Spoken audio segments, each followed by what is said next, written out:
организира от Български хелзинкски комитет. Нашата организация е домакин и на нашия гост, господин Дейвид Килгор. Това събитие е посветено на един нелицеприятен повод. Поводът е публикуването на един доклад, на който господин Дейвид Килгор е съавтор. Доклад върху обвиненията в отнемане на органи от практикуващи Фалун Гонг в Китай. Но може би преди да започна да представя и нашия гост и някои доклада и нашия интерес на нашата организация, да кажа кой съм. Казвам се Красимир Кънев и съм председател на Български хелзинкски комитет. Заедно с мен е госпожа Илияна Методиева, която е член на управителния съвет на Български хелзинкски комитет. Тя е също така главен редактор на нашето списание Обектив. А до нея е господин Дейвид Килгор. Господин Дейвид Килгор е виден представител на правозащитната общност и на юридическите среди в Канада. Той е работил както като частно практикуващ юрист в няколко провинции, така и като правителствен представител. Той е бил държавен секретар за Латинска Америка и Африка на правителството на Канада през периода 1997-2002 година и държавен секретар за Азия и Океания през 2002-2003 година.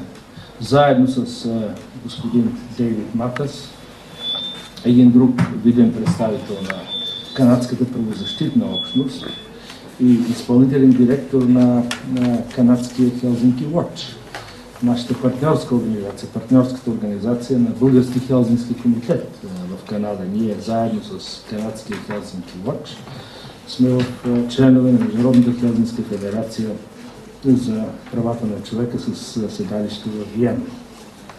Човек, който аз добре познавам. Той също практикува право. Господин Матас и господин Килгор написаха този доклад върху обвиненията в отнемане на органи от практикуващи Фалун Гонг в Китай. През лятото на 2006 година той има своята първа версия от 6 юли 2006 година, част от която, не цялата, част от която е преведена на български и която вие имате. Междувременно, докато те представяха своя доклад, а той е представен в 31 страни до сега, се появиха и допълнителни доказателства за тези твърдения, тези неща, които те описаха в този доклад. И на 31 януари тази година, 2007 година, се появи втория вече допълнен доклад, който е достъпен в няколко сайта. Той е достъпен и на български език. За съжаление, не можахме да го подготвим за това събитие в този вид, в който ние подготвихме първия доклад. Но вероятно ще имате възможност много скоро да го намерите в няколко сайта, веб-сайта, също така и на български език. За какво става дума в този доклад? В този доклад става дума за неща, които са крайно обезпокоителни, които се практикуват от една страна с един режим, който ние в България добре познаваме. Този режим, който ние имахме, комунистическият тоталитарен режим, който ние имахме до 1989 година. Един режим, който, както знаем, не търпи идеологическа алтернатива и не търпи алтернативно организиране на хората върху каквато и да било основа. В тази страна, след 1989 година се създаде за един относително къс период едно голямо движение на практикуващи Фалун Гонг. Това е още така наречената китайска йога. Тя е разпространена не само в Китай, но и в други страни по света. Тя има своите привърженици в България, не само сред китайци, но и сред други. Тя се допуска като практика и не е създала никакъв проблем на нито едно правителство в света, освен на китайското правителство. И аз предполагам, че тя не е създала проблем на китайското правителство с това, че тя е една практика, духовна практика на упражнения, а с това, че зад нея, за един, както казах, относително кратък период от време, се изгради една голяма организация, една идеология, алтернативна на доминиращата идеология в тази страна. В края на 90-те години в китайското общество започна една кампания срещу Фалун Гонг. През лятото на 1999 година тази организация беше забранена. Голяма част от нейните поддръжници бяха арестувани. В китайските медии започна една кампания насъскваща вражда срещу тези хора и бяха осъществени голям брой арести с различна цел. Една част от тези цели на арестите беше свързана с така нареченото превъзпитаване. Тези хора бяха затварени в лагери, в затвори, в места за задържане и там бяха превъзпитавани. Сиреч бяха прилагани спрямо тях различни техники за промиване на мозъците. И разбира се, както в всяка такава ситуация, част от тези практики доведоха до смъртта на много от тях. Едновременно с тази кампания, много масова и много жестока, в китайските сайтове на различни болници, които извършват трансплантация на органи, започнаха да се появяват обяви за трансплантации, като тези трансплантации бяха много широко рекламирани. Те бяха рекламирани с своята относително ниска цена и още повече с краткия срок, в който те бяха осъществявани.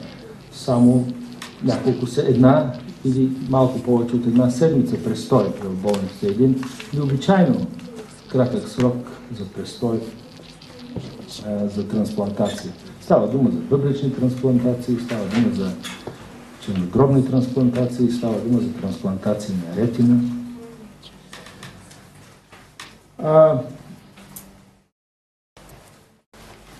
Това са част от косвените насочващи факти, които доведоха господин Матас и господин Килгор до това да започнат да гледат по-отблизо на ситуацията с причините и източниците на тези трансплантации.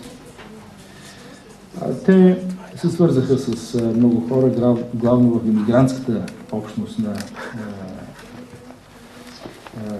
бежанците в Канада от Китай, някои от които засвидетелстваха някакъв опит, някакви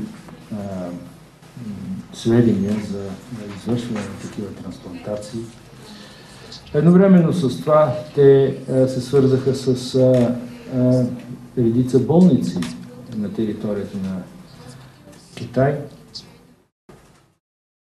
и потърсиха вижданията на лекари, потърсиха информация за трансплантация. И, както ще видите от доклада, на тях от много от тези места съвсем експлицитно им бе казано, че органите, които се трансплантират, идват от практикуващи Фалун Гонг. Китайското правителство до сега никога не е признало, макар че то дължи едно обяснение на международната общност за тези обяснения, но то никога не е признало, че действително става дума за такива органи, такива източници на органи от задържани хора. То обаче е признало, че по принцип използва органи на лишени от свобода, по-специално хора осъдени на смърт, за трансплантации, без те доброволно да са дали своето съгласие за трансплантиране на тези органи, независимо от това, че те са осъдени на смърт.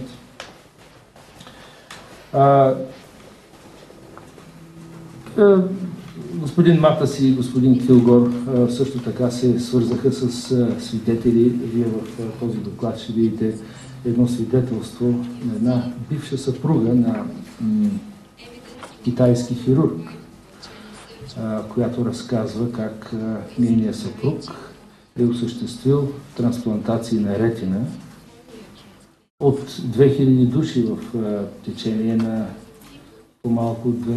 малко повече от 2 години. Една част от тези трансплантации очевидно са свързани с смъртта на тези хора, тъй като става дума за такива органи, без които човек не може да живее.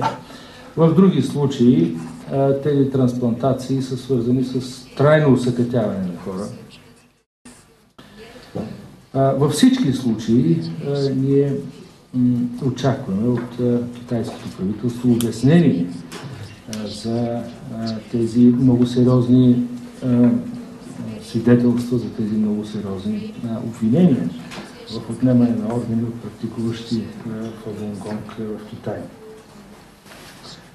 Заедно с това всички ние, бидейки граждани на една бивша комунистическа тоталитарна страна, знаем, че една много малка част от това, което всъщност става в едно такова общество, става известно. По-голямата част става известно, след като това общество престане да бъде тоталитарно. За съжаление, Китай не е престанал все още да бъде тоталитарна комунистическа страна. Даже по конституция, подобно на нашата конституция от преди 1989 година, тя се управлява от Китайската комунистическа партия, от една партия в Китай. Аз трябва да ви кажа, че изпитах много сериозен потрес, много дълбок потрес, когато прочетох този доклад. Аз прочетох наскоро.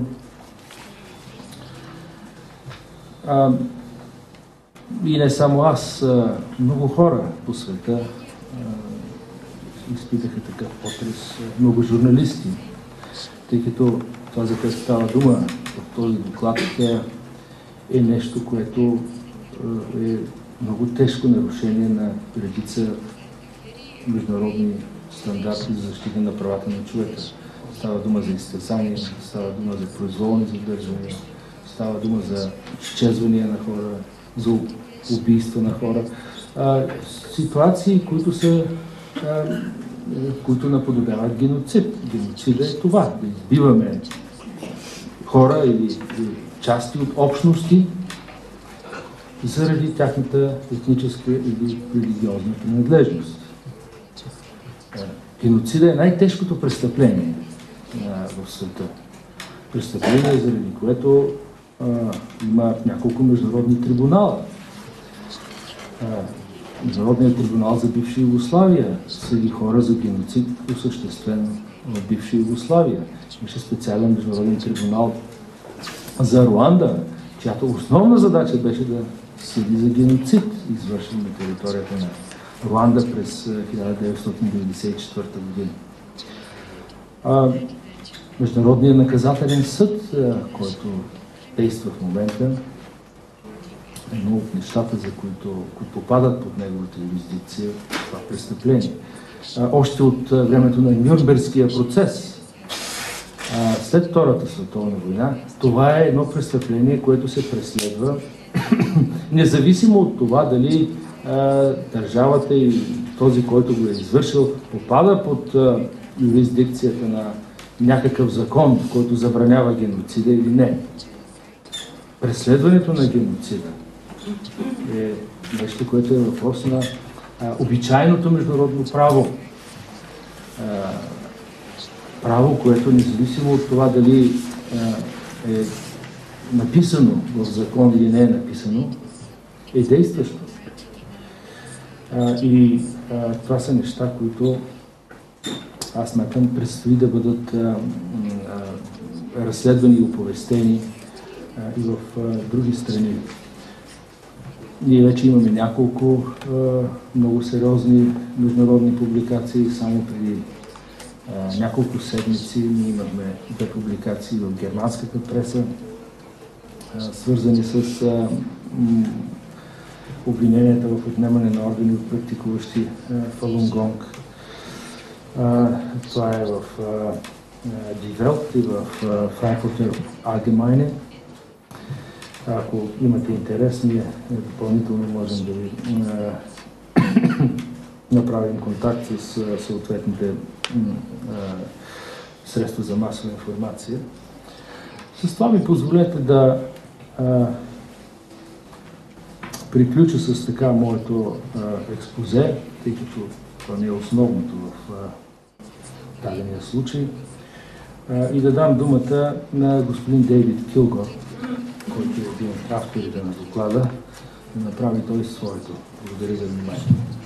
След това ще имаме възможност да обсъдим заедно на това, което ние казахме, това, което пише в доклада. Thank you very much, Chairman Kinev, it's pronounced, isn't it? I would like to salute you for your work as chairperson of the Bulgarian Helsinki Committee, and I would also like to salute you for your work in building bridges between faith communities here in Bulgaria. My comments will be so serious that I hope you'll forgive me if I start with a couple of what you might consider lighthearted comments. The last time, ladies and gentlemen, that I was here was actually on January the 10th of 1997, when there were hundreds of people outside the Parliament buildings here. And I was quite nervous, actually, because I was inside the building. And the speakers, Sendov took some of us to lunch, members of the government and members of the opposition, and he said that that was the first time they had spoken. It was over that lunch, so I was happy that a Canadian could be a bit of a bridge builder on that matter. And secondly, I should apologize to the lady from the Xinhua news agency. When I came in this morning, she is not going to like what I'm going to say.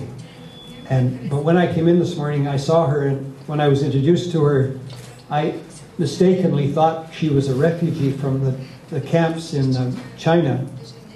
And I've met people from the camps in China in about 30 countries. So I gave her a hug. She was very nice about it, but I want the gentleman from the Chinese embassy who's with us not to blame her for that. She had nothing to do with it. It was an error on my part, and I apologize to her, and I apologize to her for doing that. And she couldn't have been more pleasant to deal with about that matter. I would like to talk very briefly about the report. It's the full report is actually 178 pages. Yes, 178 pages. You can see it's very thick, and you have the earlier report, and as the chairperson said, you will have the Bulgarian version quite soon for your consideration. Just let me say that our revised report has 33 types of evidence and proof that this terrible practice is going on in China, whereas the earlier one had only 18. While we've traveled around to all of these countries, we've talked to many people who've managed to get out of these camps, and some of them have.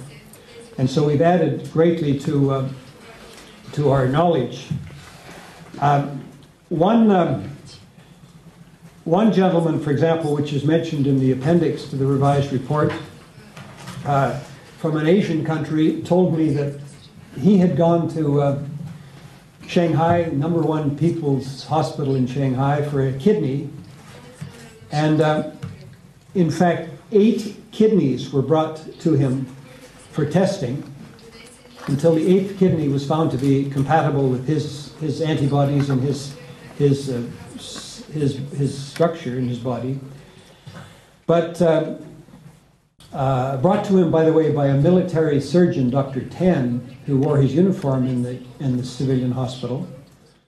And what would happen was that Dr. Tan would have lists with names on it, and he would go down the list of names, and he would choose somebody, presumably for their tissue types and blood types, and he would point at the name, and he would go away and come back 2 or 3 hours later with the kidney in a little vial.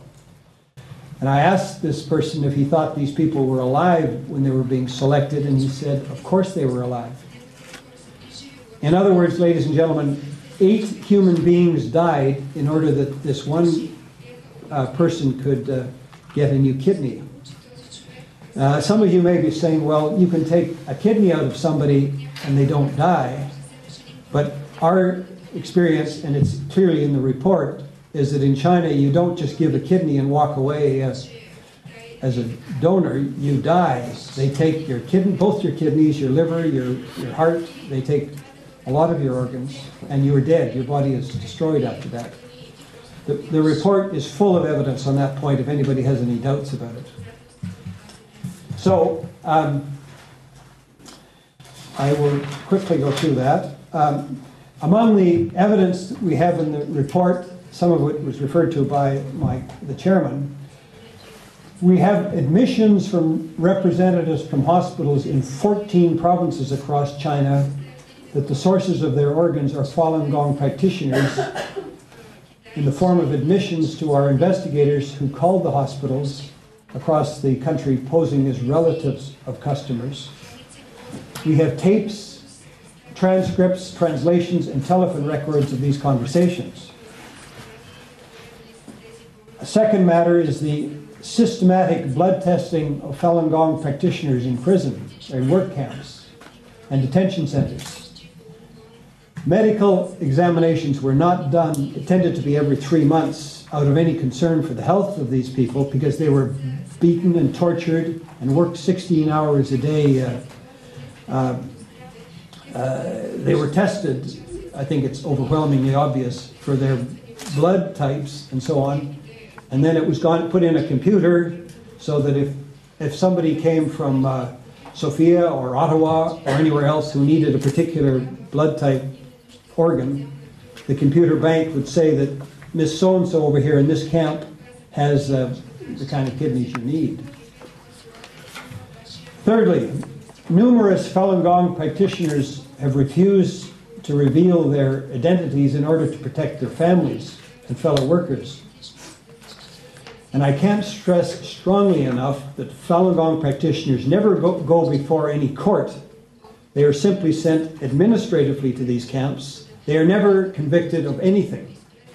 And I can't make that point too strongly, because what the Chinese government says is that we take organs from executed prisoners. And you may think those are executed criminals. The Falun Gong are not convicted of any offense. And that of course, is unspeakable, that somebody would be killed for their organs when they have not been convicted of any offense. We're particularly worried about the Falun Gong practitioners who don't identify themselves. If they don't identify themselves, they're given a 4-digit number.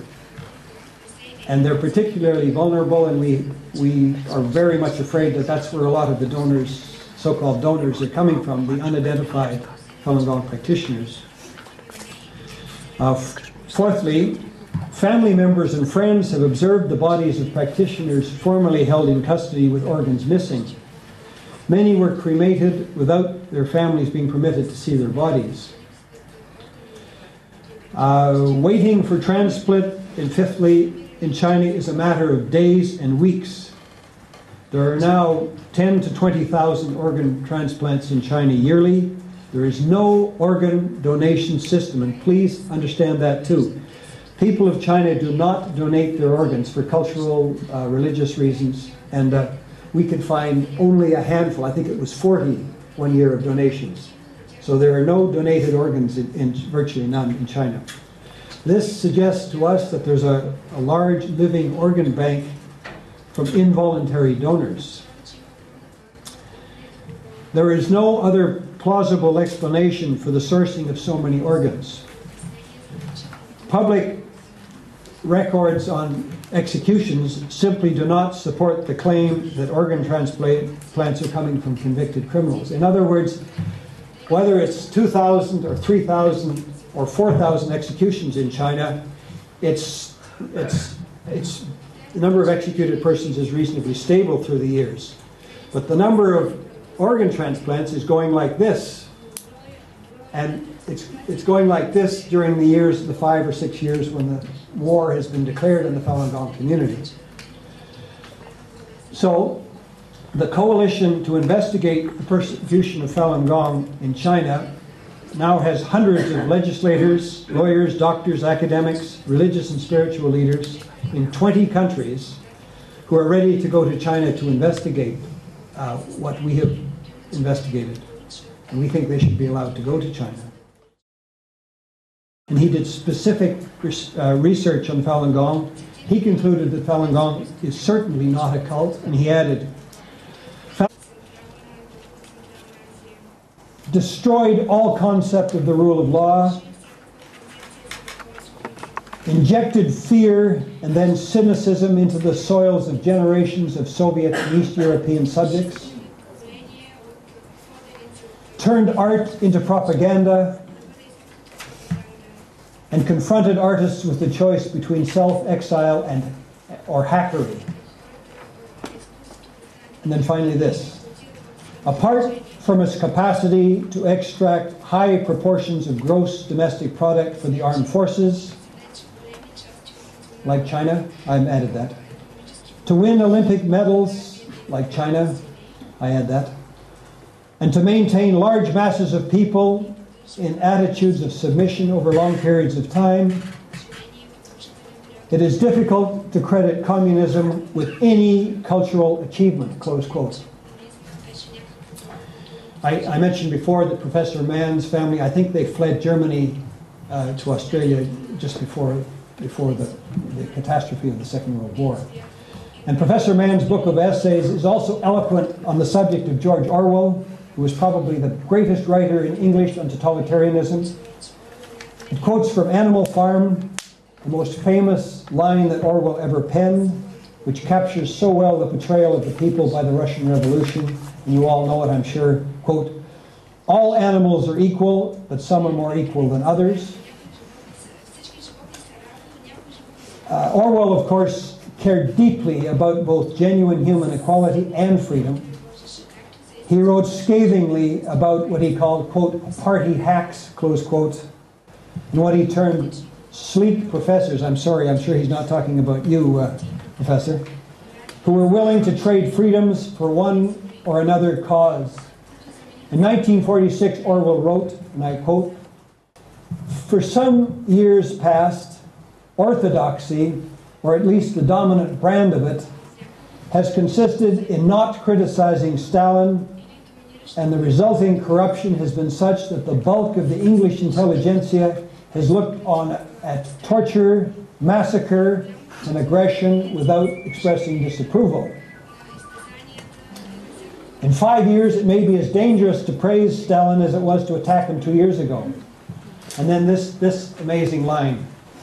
but I shall not regard it as an advance. Nothing is gained by teaching a parrot a new word, close quote. So I think I've gone on too long, I'm sorry to say that. Oh yes, just finally the conclusion.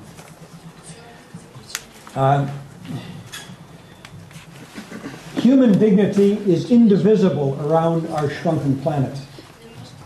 All faith communities and other members of civil societies everywhere should be fully united on issues like the ones religious communities have faced daily for too long across China, and nobody more than the Falun Gong community.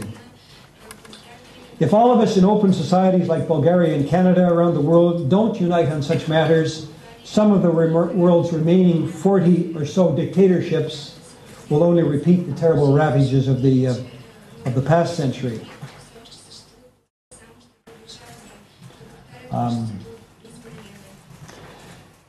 There are three specific ways that we can demonstrate our concerns about religious freedoms and the situation of Falun Gong in China.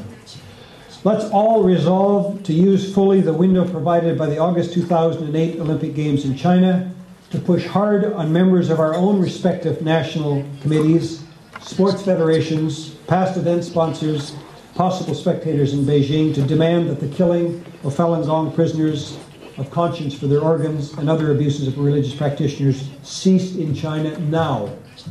Secondly, bilateral relations between China and any self-respecting government should be based on fundamental human values and commercial considerations.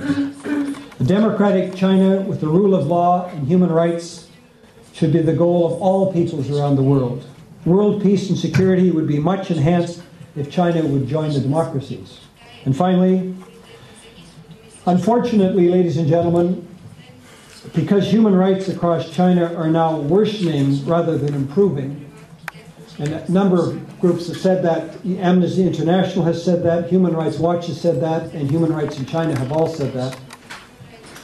And as you know, when it bid for the Olympic Games, the government said that it would improve human rights if it got the Games. Some people in Germany, I noticed, are already calling it the Olympic shame, in quotation marks. It seems to me that all of us should do our utmost to raise religious liberty issues with Chinese visitors to our respective countries, including the thousands of students studying in the West and no doubt in Bulgaria in the months leading up to August of 2008. And I will stop there. I'm sorry I've spoken so long. Благодаря на господин Килгор. Ние чухме горчиви думи по отношение на правителството на Китай.